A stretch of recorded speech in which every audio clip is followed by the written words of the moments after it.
Mali, les premiers signaux d'une crispation entre les alliés commencent à apparaître. Le M5 RFP a en effet décidé de rejeter la charte entérinée au terme de plusieurs jours de discussion devant toutes les forces vives venues de toutes les contrées du pays. Le processus de restauration d'un pouvoir civil tel que prévu par la charte parle d'une période de transition de 18 mois. Mais visiblement, les points d'achoppement se situent au niveau de la fonction des personnes qui doivent en prendre le leadership. Le mouvement de contestation voudrait que des personnalités civiles soient désignées et conteste aussi le collège censé désigner ces personnalités. Pendant ce temps, d'autres mouvements pro-armés appellent de leur vœu les militaires à conduire la transition. Pendant ce temps, la pression n'a pas baissé du côté de la communauté internationale, la CEDEAO ayant enjoint la junte au pouvoir de désigner au plus tard ce 15 septembre une personnalité civile pour conduire une transition la plus courte possible. La charte telle que proposée par les assises de Bamako représente-t-elle la volonté du peuple malien? Quelle lecture faire des injonctions de la CEDEAO? Quelle personnalité pour conduire la transition et pour quelle durée? Mali, rejet de la charte de transition par le M5 RFP, le CNSP dans une démarche de confiscation du pouvoir. La question sera posée à nos invités. On les retrouve juste après l'intermède.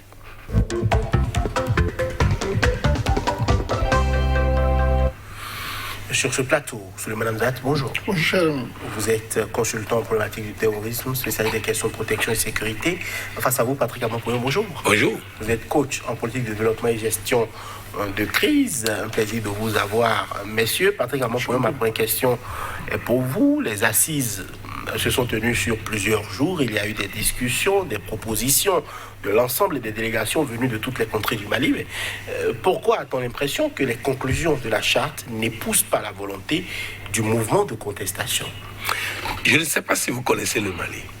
Et si vous connaissez le Mali, je ne sais pas si vous croyez qu'au Mali, on va avoir un consensus. Je crois que la jeune s'est fourvoyée totalement. Ils avaient leur schéma. Et ils ont fait cette messe d'un mois perdu pour un pays où tout, la jeune a fait un diagnostic disant que tout est par terre, disant qu'on n'a pas d'école, disant qu'on n'a pas de système de santé, disant que le pays est dans un chaos indescriptible. Et ils font un mois perdu, au bout duquel la situation est pire qu'il y a un mois. Voilà de quoi il s'agit. Moi, je ne comprends pas du tout. Et je l'ai dit déjà sur ce plateau. Ce n'est pas parce qu'on est bon militaire qu'on est bon politicien. Ces hommes ont fait un bon travail en faisant un coup d'État avec presque pas de morts. Mais, encore que, ce coup d'État, il faut relativiser la chose. Bref, maintenant, je me rends compte qu'ils veulent faire la politique.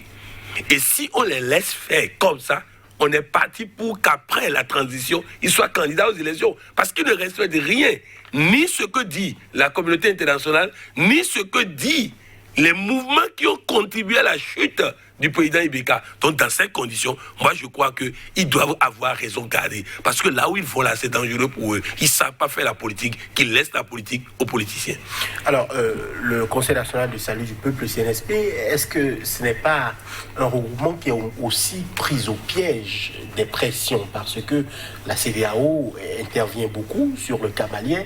Il y a des menaces, il y a des discussions. Le CNSP doit même se rendre en ce moment même du côté de Accra pour se défendre ou défendre le projet.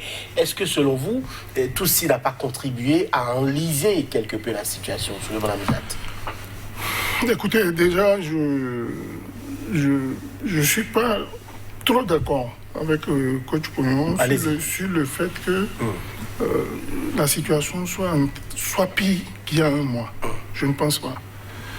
Dans toute recherche de solutions, il y a toujours des difficultés. Des difficultés à y parvenir, des difficultés liées à l'organisation, à la gestion, etc., etc.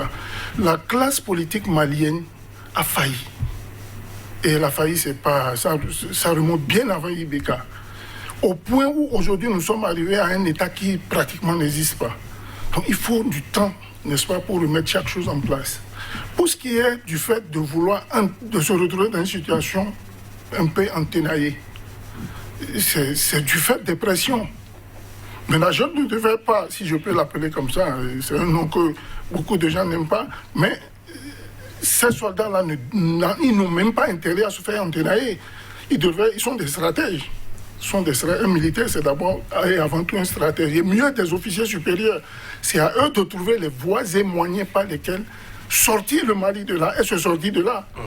Parce qu'on ne fait pas un coup pour venir jouer au plaisantin. Certes, les choses tardent à se mettre en ordre. Et moi, je m'attendais de toute manière à ce genre de contradiction.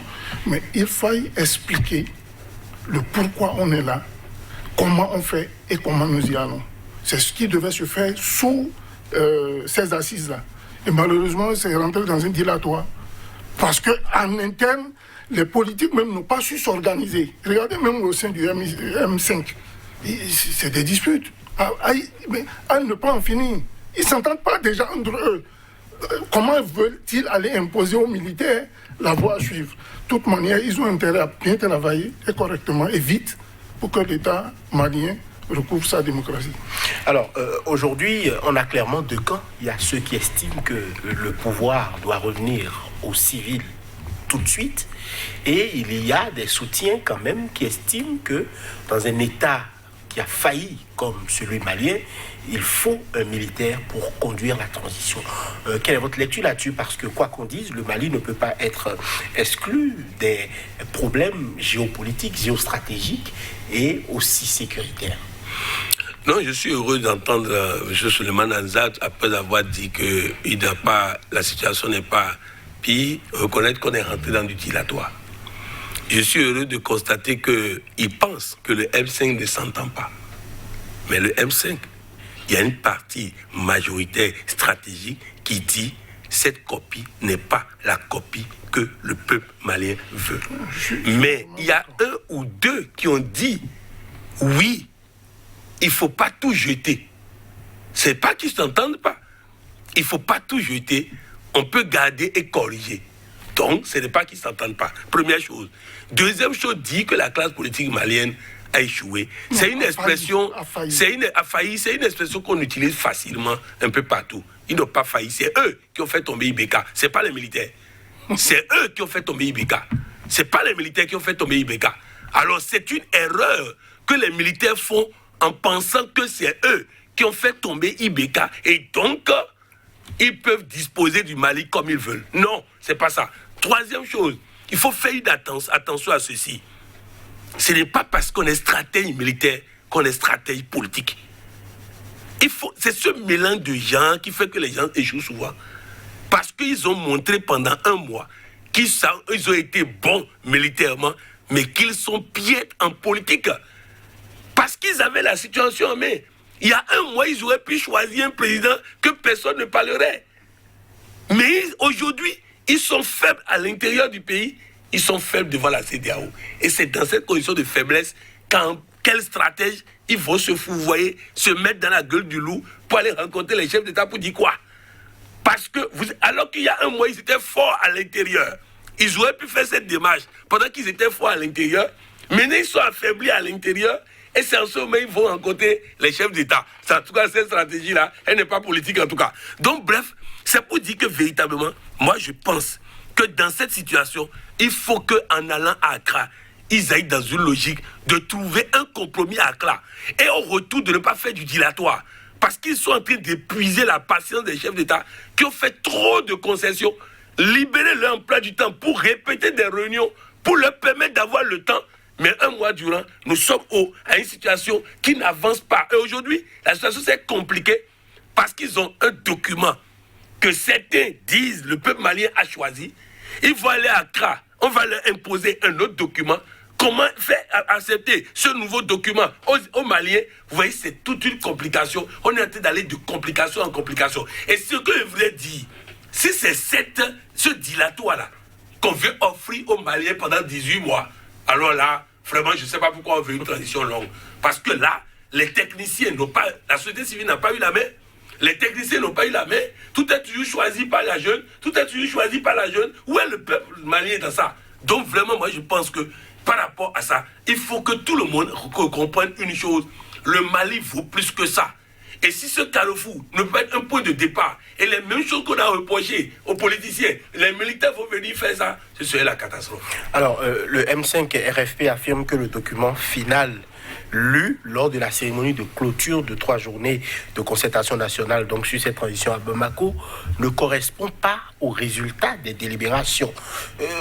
Que reproche-t-on concrètement aux militaires? D'avoir menti ou d'avoir soustrait des choses ou ajouté des choses? En fait, à mon avis, soustrait. Parce que le consensus qui a été dégagé, au fait, faisait état de ce que, pour ce que moi j'aurais entendu, que ils souhaiteraient une transition d'1 an.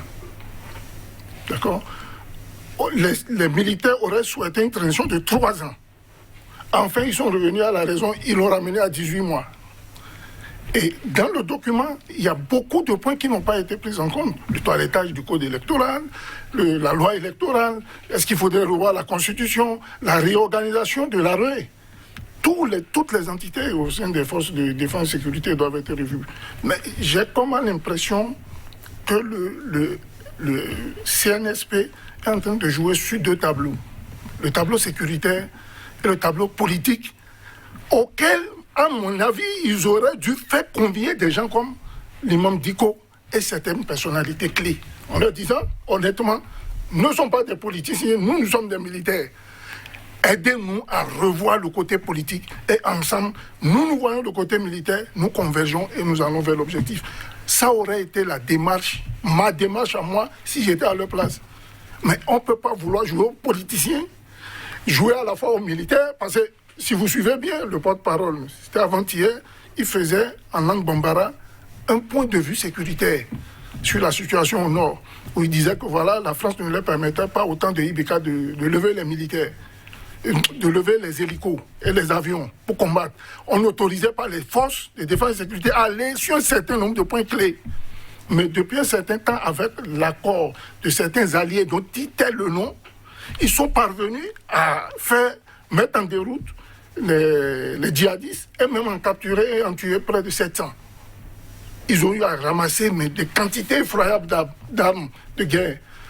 Mais s'ils sont là pour le côté militaire, qu'ils le savent savoir et profiter de leur position, n'est-ce pas?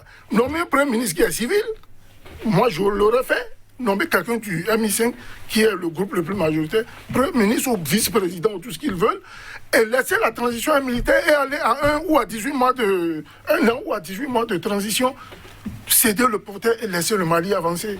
Si continue de la sorte, je pense que ça va s'enliser. À mon avis, ça risque de s'enliser. Mais je supplie la CEDEAO de ne pas venir compliquer, n'est-ce pas, tout ce qui est déjà mis en cours. Le peuple malien a parlé. Il y a eu des erreurs. Je convie la CEDEAO de regarder les points de divergence et non les points de convergence et de permettre au Mali d'avancer. Ce n'est pas déjà trop tard de ne pas demander à la CEDEAO d'intervenir, puisque là, visiblement, les militaires qui étaient censés régler un problème malo-malien, vous m'excusez le terme, se retrouvent aujourd'hui à aller demander l'onction des chefs d'État de la CEDEAO. Bon, c'est clair et net qu'aujourd'hui, la situation est en train de déraper, d'évoluer vers des incertitudes, parce que clairement, la position de la CEDEAO est connue. On ne veut pas de militaires au pouvoir, on veut les militaires dans les casernes, parce que ce qui fait écho ailleurs peut parfois entraîner aussi des velléités dans certains pays. Suivez mon regard, Patrick Abampoyon. Non, en fait, il faut dire ceci de façon claire. Dans cette situation d'1 mois, 1 mois et demi, la CEDEAO a perdu la main, retrouvé la main, perdu la main, retrouvé la main. Au fait, par erreur stratégique, la junte a redonné le pouvoir à la CEDEAO. C'est ce qui s'est passé. Il y a 3 jours, ils auraient pu régler et prendre la CEDEAO de vitesse. Ils n'ont pas réglé. S'il y avait eu consensus au sorti de ces assises. Non, il y avait consensus. Ils n'ont pas voulu le consensus qu'il y avait. Et c'est eux-mêmes qui sont allés créer cette affaire de consensus. Il y a 1 mois, ils auraient choisi Ince comme président. Les Maliens les auraient soutenus. S'ils avaient consulté le M5 avant de choisir, les Maliens les auraient soutenus et la CEDEAO serait obligée de se plier. Ils avaient la légitimité. Ils ont tout fait pour perdre la légitimité. C'est ça l'erreur stratégique dont je parle. Maintenant, ils n'ont plus de légitimité. Il n'y a plus personne qui a une légitimité au Mali. C'est ça. Donc la CEDEAO se retrouve obligée d'être légitime pour régler le problème. Parce qu'il n'y a plus de légitimité au Mali. C'est ça le problème. Ils sont venus par les armes, la situation les a légitimés. Maintenant, ils ont perdu la légitimité. Et si la CEDEAO les soutient, la CEDEAO va se retrouver dans le même schéma que la CEDEAO est en train de soutenir IBK. On est dans ce schéma. Hein. Parce que ce monstre appelé M5 là, quiconque vient au pouvoir et fait le malin en ne discutant pas avec eux, moi je pense que les militaires auraient été malins de piéger le M5 en leur donnant la transition. Pour qu'ils s'affaiblissent un peu en gérant. Mais cette affaire de M5 qui ne gère rien, qui a la touche, tant qu'ils seront à la touche, ils seront un monstre dangereux pour quiconque va prendre la légitimité là-bas. Maintenant, je ne sais pas qui est à Accra. Une réunion à Accra sans le M5, toute décision prise là, la CEDEAO aussi va se fourvoyer. Ils vont encore prendre des décisions qui ne seront pas appliquées. C'est ça le problème. Moi, je ne sais pas pourquoi eux-mêmes ils acceptent de recevoir la jeune le jour de la fin de leur décision, de leur date limite, de leur ultimatum.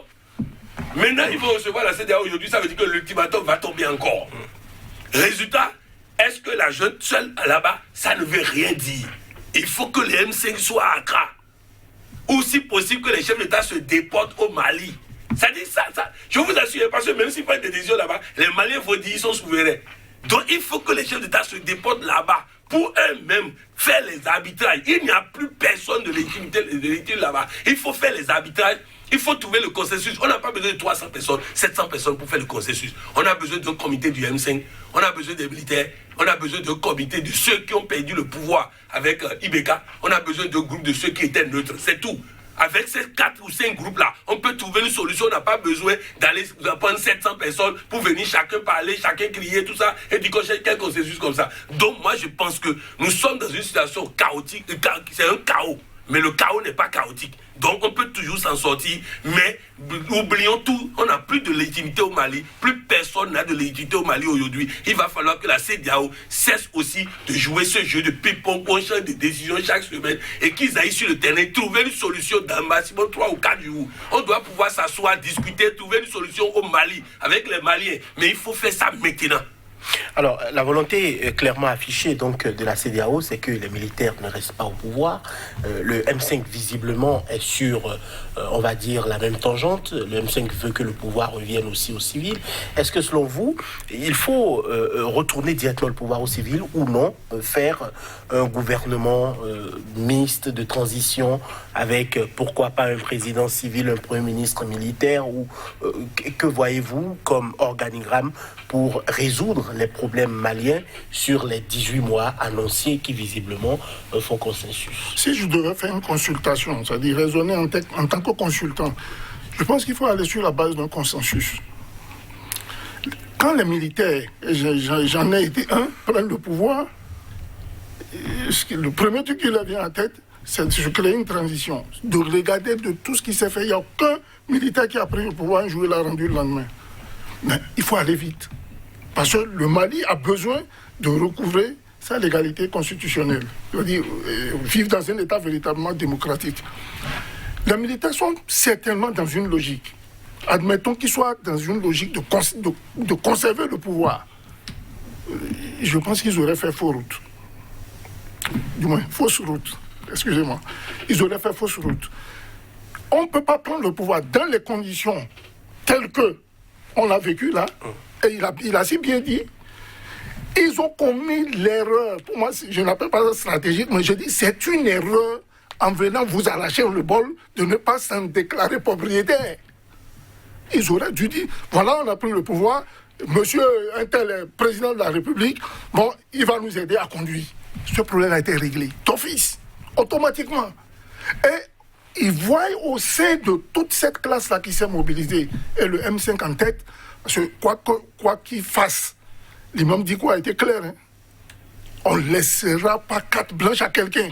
Donc le truc qu'il est dit dès le départ, à eux d'avoir cette attention, à dire, attention, même si nous conservons le fauteuil principal, il va falloir que tout ce qui est autour là soit réservé à tous ceux qui ont fait ce combat-là avec nous. Mais ils ne peuvent pas s'arroger à eux seuls la paternité de cette victoire. Pour moi, ce sont les militaires qui ont renversé IBK sous la pression du peuple. Je ne peux pas considérer que ce soit le peuple qui l'a renversé. Mais le peuple y a longuement et correctement contribué. Les dépositaires d'IBK, si aujourd'hui il y a une cour, on ira chercher les soldats, pas le peuple. Alors, ils ont intérêt à faire en sorte que cette transition-là ne vacille pas. Parce que ce qui se fait là, on a comment l'impression qu'ils reçoivent des conseils d'ailleurs, lesquels conseils ne sont pas en adéquation avec les aspirations du peuple. Moi, la CEDEAO... Les mêmes conseils que vous recevez IBK. Exactement. Et moi, pour moi, la CEDEAO, franchement, moi, c'est mis au garage depuis le premier jour. Eux, ils sont là que pour homologuer. Nous, le peuple, il est question de demander au peuple malien ce qu'il veut. Et non de venir lui imposer quoi que ce soit. La CEDEAO n'a pas son mot à dire dans cette affaire. Ils sont là en tant que... Pour moi, c'est une unité de convergence pour permettre que les Maliens s'entendent entre eux. S'ils essayent d'imposer à la junte des choses qui ne sont pas faisables, ou d'imposer au M5 ou d'autres formations politiques, on va droit dans le mur. Et le sommet d'Accra, là, il doit faire attention. Parce qu'il y en a, vous voyez même, quand on était dans cette phase-là, d'aller vers cette concertation, il y a un groupe de syndicats qui s'est levé, commençait par faire des revendications. Mais est-ce que le CNSP pense que les vampires là, qui sont tapis dans les ombres, ils vont se taire, ils vont les laisser faire tranquillement? Encore qu'ils les critiquent ouvertement, en disant que c'est eux qui empêchent la même alliance de faire son boulot. Ils ont du pain sur la planche, ils doivent se réveiller. Patrick Abankoyon, transition civilo-militaire, peut-être un cas comme au Burkina Faso pour conduire cette transition-là? Non. Le cas burkinabé, c'est un cas dangereux. C'est-à-dire que c'est un cas dangereux. On sait où va finir le Premier ministre et tout ça. C'est un cas dangereux. Je ne souhaite même pas ça à la junte malienne. Moi, je pense que vraiment, le cas malien, c'est un président civil choisi par la junte, un premier ministre civil choisi par le M5 et la jeune garde, le ministère de la Défense, le ministère de l'Intérieur et si possible le ministère de la Justice. C'est les trois ministères qui concernent leurs revendications. Mais s'ils veulent prendre présidence, vice-présidence, premier ministre, ça veut dire qu'ils veulent faire de la politique. Et là, ils sont devenus politiciens. Et là, le peuple malien sera méchant vis-à-vis de toute personne qui prend cette transition et qui va nous mettre encore dans des trous. Je crois que dire que la CEDEAO doit se mettre au garage et que c'est les Maliens qui doivent décider, non. Non, parce que les Maliens décideront s'ils retrouvent un consensus. Or, il n'y a pas de consensus. La CEDEAO est l'institution légitime supra qui prend la relève lorsqu'il n'y a pas de légitimité dans un pays. Actuellement, le Mali n'a pas de légitimité. Le pouvoir est par terre. À partir de cet instant, disqualifier la CEDEAO, qui va s'occuper de ça? Non. Tout ce qu'il faut dire, c'est que la CEDEAO doit éviter cette décision déconnectée de la réalité sur le terrain. Et donc, se déplacer à Bamako et sur place à Bamako, recevoir les groupes constitués. Pas des groupes de bavards qui vont venir insulter les chefs d'État et autres. Non, le M5 est un groupe constitué. Aujourd'hui, si on prend même la junte, avec tous ceux qui se sont affiliés derrière, et le M5, on peut trouver une solution pour le Mali aujourd'hui. Donc je crois qu'il faut que soit on amène le M5 à Accra, et on discute à Accra, on fait arbitrage à Accra, on trouve une solution, mais on va décider la solution sur la terre malienne pour que la souveraineté des Maliens soit sauvegardée. C'est comme ça. Mais la CEDEAO ne peut pas aujourd'hui ne pas s'occuper de cette affaire. Maintenant, il faut éviter aussi les positions va-t-en-guerre de la CEDEAO. C'est gâté. Là, c'est gâté. Comme les Ivoiriens le disent, c'est gâté. Et quand c'est gâté, il faut que chacun mette de l'eau dans le feu et de l'eau dans le vin et qu'on n'aille plus avec des décisions radicales et tout ça, des deadlines. Vous avez une semaine, vous avez cela. La jeune là, ils sont spécialistes de perdre du temps. Donc si on leur donne une semaine, ils vont encore dire assises en fin de semaine et ils vont encore retourner au Ghana après. Donc je crois qu'il faut que les chefs d'État du Ghana là, et ils donnent un peu de temps au Mali, en allant au Mali et en recevant les gens pour trancher cette affaire, afin qu'on sorte avec un président de transition, un président fort. Pas un président qui a les fusils de la jeune sur le cou. Non. Un président fort pour conduire la transition et responsable devant les Maliens et responsable devant la communauté internationale. Alors, le schéma qui se présente aujourd'hui, c'est que c'est un État qui avait trop de problèmes. On a parlé du système de santé qui était à terre, on a parlé de l'école qui était inexistante, on a parlé de millions de Maliens qui n'ont pas le droit de vote depuis des années. On sait les conditions dans lesquelles le président Ibeka a été réélu pour un second mandat. On sait que le chef de file de l'opposition politique est actuellement détenu par on ne sait qui, dans on ne sait quel endroit. Est-ce que dans ces schémas-là, un civil peut reprendre le pays et réussir? Parce que, visiblement, les civils sont là depuis un certain nombre d'années et nous sommes allés à cette faillite-là. Est-ce que ce n'est pas plutôt un schéma, selon le M5, je vais peut-être être un peu dur, Patrick Abapoyon, du haute-toi que je m'y mette? Est-ce que ce n'est pas ce que veut le M5? Est-ce que ce n'est pas un schéma qui va quand même permettre de perpétuer le cycle Ibeka sans Ibeka? Ce que je disais tantôt, je dis il faut aller vers un consensus. Et pour moi, le consensus passe par le fait que les militaires doivent savoir raison garder. Aussi bien le M5, moi je ne focalise pas qu'au M5, il y a la classe, il y a la société civile, il y a d'autres partis politiques qui ne sont pas aussi costauds, mais qui a en leur sein des personnalités de haut rang, avec lesquelles on peut valablement discuter. Moi, mon souci, c'est quoi? Quand je dis la CEDEAO doit d'abord se mettre sur un point de garage, c'est parce que vous regardez entre les chefs d'État, regardez le théâtre auquel se livrent ces chefs d'État-là. Quand l'autre, il se permet dans une réunion sous le journal de traiter son homologue de fiston, et que l'autre lui renvoie ça à la figure. Mais quelle leçon, vous, qui faites ce genre de cinéma, vous voulez donner à un peuple qui se revendique indépendant? Ça, c'est la première des choses. Vous vous décrédibilisez. Vous ne vous donnez pas une image de hauteur. Au deuxième sommet, c'est le président Bouhari qui dit « Non, mais vous qui êtes dans des histoires de troisième mandat, là, sachez que ce n'est pas légal. » Qui veut donner des conseils à qui? Qui veut orienter qui? Vous voyez, ça, c'est un peu de la moutarde au niveau de la CEDEAO. C'est pourquoi je dis, mettons la CEDEAO de côté. Moi, à mon avis, de consultant, la junte, là, n'a pas à conserver le pouvoir.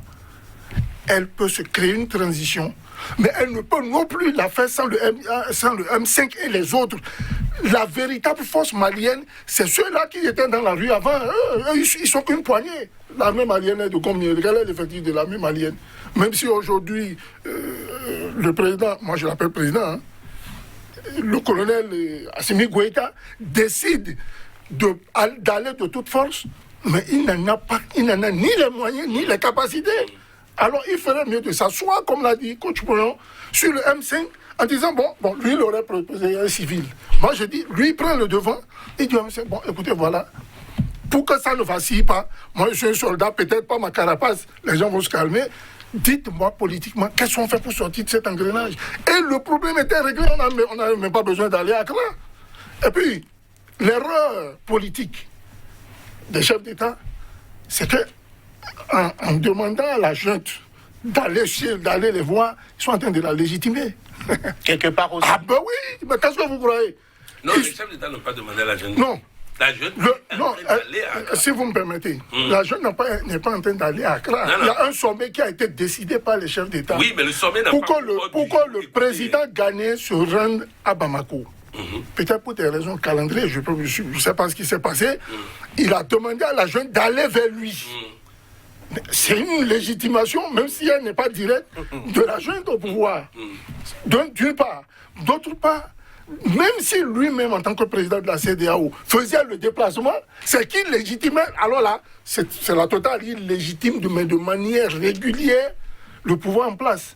Moi, je suggérerais au M5, qui d'abord a été le premier à rejeter ce rapport-là, pas rejeter, mais dit que sur tel point, on n'est pas d'accord.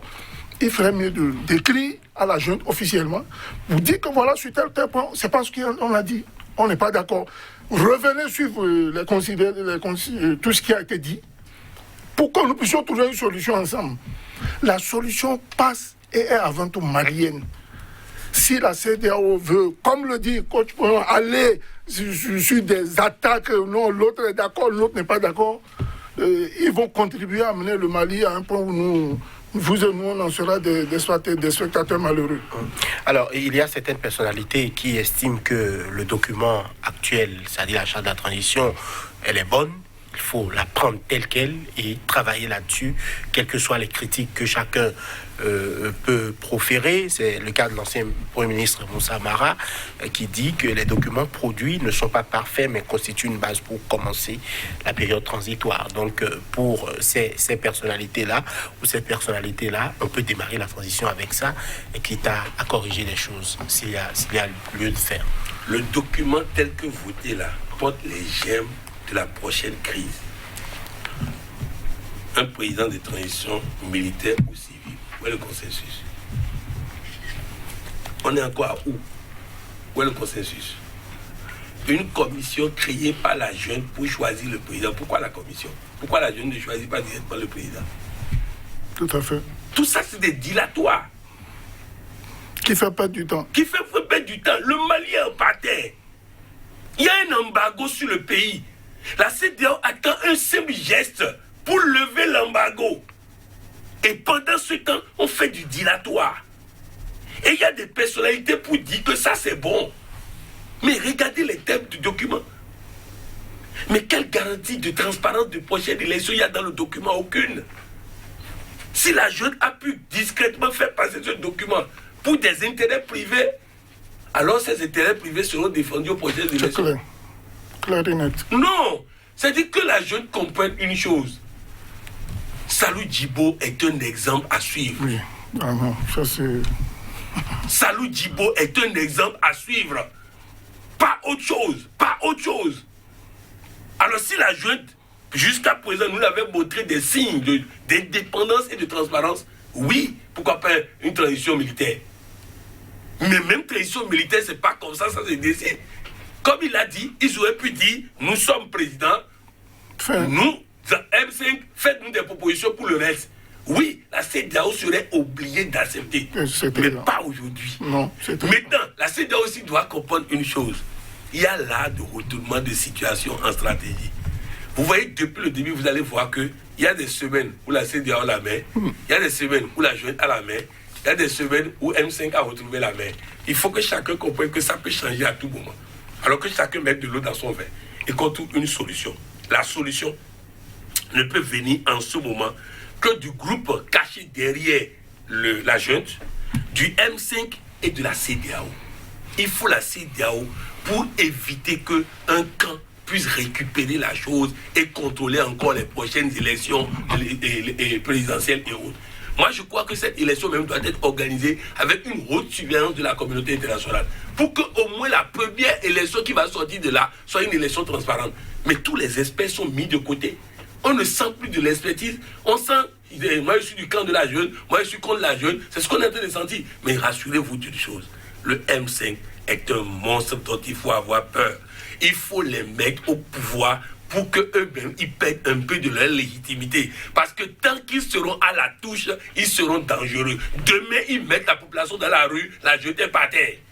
Parce que la jeune insulte la France, insulte ceci, se met ces gens-là à dos, et dès que la marche va commencer, tous ceux-là vont supporter la marche contre eux. Donc il faut qu'ils fassent très attention. S'ils perdent la rue à Bamako, ils ont tout perdu. Ils ont perdu le pouvoir. Parce que l'armée malienne leur obéit, parce que pour le moment, ils sont la légitimité. Mais dès qu'ils ne seront plus la légitimité, l'armée malienne ne va pas leur obéir. Donc après, les généraux n'ont pas dit leur dernier mot par rapport à la revanche qu'ils souhaiteraient prendre. Donc ils n'ont qu'à tous se calmer. Accra ne peut pas être la fin du processus. Accra est une étape. Maintenant, après Accra, il va falloir que au moins le président de la CEDEAO ait le pouvoir d'aller. Parce que cette affaire de réunion de chef d'État de la CEDEAO là, c'est un manque de confiance au président en exercice de la CEDEAO. Qu'on donne carte blanche au président en exercice pour faire les tractations et trancher. Cette affaire de chaque fois les chefs d'État doivent se réunir, tout ça, c'est qu'on ne se fait pas confiance aussi au niveau de la CEDEAO. Il y a un président en exercice, c'est lui qui doit faire les tractations nécessaires et le Ghanéen en a les compétences en termes de négociation et autres, qu'il aille sur le terrain, qu'il écoute tout le monde, qu'il demande à chacun de mettre de l'eau dans son verre, qu'il fasse la médiation, qu'il sait très bien faire et qu'on sorte de là par une solution acceptée par tous, mais pas ce document-là. Ce document porte les germes de la prochaine crise. Patrick Armand-Pouillon, vous faites bien de parler de la CEDEAO, mais visiblement au sein même de la CEDEAO aujourd'hui, il semble y avoir deux camps. Il y a le camp de ceux qui disent qu'il faut coller la paix au peuple malien et le laisser décider de son avenir. C'est le cas du Premier ministre bissau-guinéen, Umaro Sissoko Embalo. Le président bissau-guinéen, voilà, Umaro Sissoko Embalo. C'est aussi visiblement le cas du président Bouhari ou d'autres présidents qui n'assument pas forcément ouvertement leur position contre ceux qui estiment que les militaires dans les casernes, le pouvoir aux civils tout de suite, c'est peut-être le cas du président ivoirien Alassane Ouattara ou encore de Alpha Condé. On a l'impression même qu'au sein de la CEDEAO, il n'y a pas suffisamment de consensus et c'est peut-être ce qui fait que chaque fois, tout le monde a envie de donner un avis ou de consulter ou de donner sa position afin que sa position soit la position la mieux écoutée sur le cas malien. Non, pour dire rapidement, il y a une erreur de mélange de gens. Le Mali, c'est le Mali. La Côte d'Ivoire, c'est la Côte d'Ivoire. La Guinée, c'est la Guinée. Tant qu'on mélange les gens, on va mal gérer la situation malienne. Nous sommes là au Mali, dans des configurations qui n'ont rien à voir avec la configuration ivoirienne, qui n'ont rien à voir avec la configuration guinéenne. Alors qu'on colle la paix au Mali et qu'on laisse le président en exercice de la CEDEAO. C'est eux qui ont choisi un président en exercice. Tout à fait. Donc il faut qu'on lui fasse confiance. Moi, je refuse d'être président dans des associations où on veut ensemble s'asseoir pour décider tout. Ça veut dire qu'on n'est pas président. Qu'on laisse le président travailler. Et que chacun s'occupe de son pays en attendant et qu'on laisse le président travailler avec les Maliens. Il en a la compétence. Il a même le président, il suffit, si c'était lui seul qui devait gérer cette affaire malienne, il avait déjà trouvé la solution depuis. Mais cette affaire de chacun veut régler le problème du Mali selon comment vous appelez ça, le prisme de son pays, non, c'est pas bon du tout. Il faut qu'on règle le problème du Mali comme un problème du Mali. Et je sais que dans ces conditions, on doit pouvoir trouver une solution. De toute manière, il y a des experts. Les Maliens sont quand même un peuple très intelligent. Je crois avoir lu que le Mali a près de 100 généraux. Une centaine de généraux qui ne sont pas capables de s'asseoir et dire au président Assimi Goïta, sur le plan militaire, voilà la proposition que nous vous faisons. À lui, en tant qu'habit central, parce que pour moi, si vous et moi nous atterrissons aujourd'hui à Bamako et qu'on demande la première autorité du pays, je crois que le plus idiot de la rue va nous tirer par le col pour nous amener devant le camp de Kati. On nous amènera pas chez l'imam Diko. Et lui, en tant que, n'est-ce pas, habit central, appelé celui qui a été le monstre de cette contestation, qui m'en excuse, le mot est trop fort, l'imam Diko, mais le charismatique personnage de cette transition, de cette manifestation, qui l'appelle et qui lui demande, président, écoutez, imam, nous voilà devant cette situation. Celui que vous décrivez, vous ne voulez pas le voir, avec l'appui du peuple, nous l'avons mis de côté. Qu'est-ce qu'on fait? C'est ce que Toumani Touré a fait. Je connais bien le président Toumani Touré. Prenez son coup d'État. Quand il est venu tout de suite, entouré du colonel Touré ou d'autres, écoutez, voilà la situation. On vient de déposer. Qu'est-ce qu'on fait? Vous revendiquez quoi? Nous, au plan militaire, voilà ce que nous faisons. Moi, je suis chef d'État. Je le reste pour une transition. À nous de savoir. 12 mois, 18, 3 ans, on détermine. Au bout duquel nous faisons un document reconnu. Quand nous soumettons à la communauté internationale en disant, voilà, au bout de tel nombre d'années, nous rendons le pouvoir, mais voilà les impératifs du moment. Au niveau militaire, voilà les objectifs que nous sommes fixés. Au niveau politique, voilà ce que ceux qui étaient dans la rue hier, les partis politiques, ont décidé de faire. Mais ce n'est pas aux militaires de venir, quoique j'ai toujours dit qu'un militaire peut faire la politique. Une fois qu'ils ont enlevé la toge, ils sont devenus des civils, peuvent faire la politique. Ce n'est pas à eux, dans cette posture actuellement, d'imposer au M5 ou au syndicat ou à la société civile ce qu'il y a de faire. Sur le plan maintenant de la CEDEAO, je pense, et c'est mon avis, que le président ghanéen a la poigne de régler cette crise. Dans la sous-région aujourd'hui, je pense que si vous allez dans un pays où vous respirez, mieux c'est le Ghana. Et il est entouré, lui, d'experts en coup d'État. Le président Rolix, par exemple, il sait ce que c'est qu'un coup d'État. Il peut être consulté, peut être entendu sur lequel. Que pensez-vous du Mali? Le colonel Salou Djibo, qui est un expert, peut être consulté. On peut aller consulter d'autres personnes et ne pas fatiguer les chefs d'État à se retrouver devant des trucs là, parler tout le temps. Ils parlent et en réalité, ils n'en sont rien. Consulter des experts, maintenez le président Assimi Goïta au pouvoir, prenez quelqu'un de... L'imam me dit quoi, est-il incapable de gérer une transition avec de 18 mois pour être un premier ministre? Pourquoi ne pas le faire? Essayez, avancez. Ne laissez pas tergiverser, ça risque de s'enlier. Ramener l'imam Dicko au centre du jeu, ça peut créer l'embellie, la solution. Oui, dans tous les cas, il faut jouer avec lui. Parce que tant qu'il est dans sa posture de je ne veux rien, il est dangereux. Ça là, il faut traiter avec lui. Il faut traiter avec l'imam Dicko. Maintenant, vous savez, le problème, c'est quoi? La solution n'est pas aussi simple que ça, comme le dit... Non, ce sont des approches de solution. Parce que derrière la jeune, il y a aussi des personnes qui sont des ennemis jurés de l'imam Dicko. Donc, il ne faut pas oublier que nous sommes dans une situation où il y a des querelles, les anciennes querelles.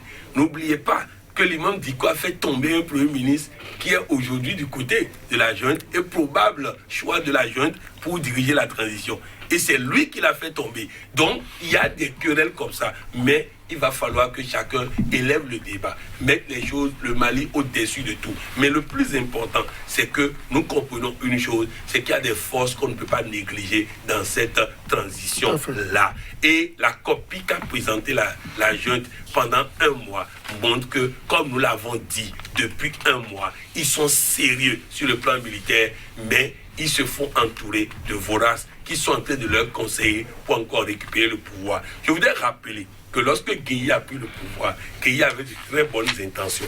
Mais les mêmes personnes qui ont fait tomber Bédié sont devenus encore ministres et conseillers de Gueye et l'ont fait tomber. Que la jeune fasse très attention. Là, du retournement des situations fait que quiconque va se retrouver au pouvoir va avoir le peuple contre lui s'il fait une seule erreur. Alors, pour éviter ça, il vaut mieux remettre le pouvoir aux politiciens afin que la jeune puisse jouer le gendarme en garantissant la sécurité des Maliens, en garantissant la justice et autres, pour qu'à tout moment, ils puissent dire non à une transition qui veut déraper. Mais si eux, ils prennent la transition et ils dérapent, à qui ça reviendra le tour de leur dire non. Donc il faut qu'ils fassent très attention dans cette affaire. Là, le retournement de la situation ne permet à personne de prendre de se bomber le torse. La CEDEAO a perdu la main, a repris la main plusieurs fois. Le M5 a perdu la main, repris la main plusieurs fois. Et la jeune aussi est en train de faire ce jeu de ping-pong où ils perdent la main, où ils retrouvent la main. Trouvons une solution qui fait que personne ne sera perdant et tout le monde va s'en sortir pour sortir le Mali par le haut. Écoutez, moi je dirais tout simplement aux Maliens. Je m'adresse au peuple malien parce qu'il est le seul maître souverain de tout ce combat. Qu'il laisse Assimi Goïta comme président de la République.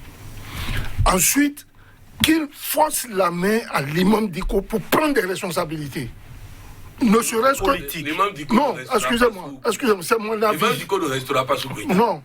Ne vous mettez pas. Excusez-moi, laissez-moi finir. Je